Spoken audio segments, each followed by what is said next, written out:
దయచేసి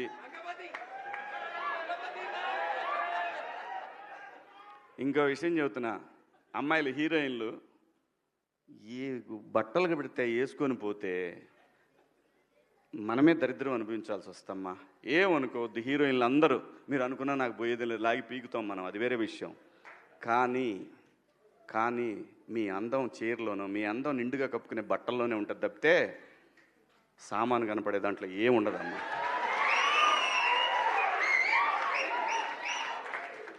అవి వేసుకున్నంత మాత్రాన చాలామంది చూసినప్పుడు నవ్వుతూ అంటారు, కానీ దేద్రముండ ఎలాంటి బట్టలు ఎందుకు వేసుకుని కాస్త మంచి వేసుకోవచ్చుగా, బాగుంటావు కదా అనాలనిపిస్తుంది లోపల, అనలేము.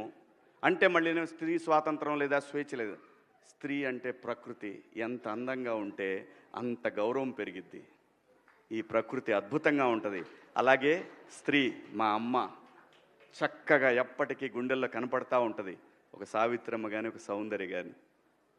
అలాగే ఈ జనరేషన్లో ఇంకా చాలామంది, రష్మిక, చాలామంది అమ్మాయిలు ఉన్నారు.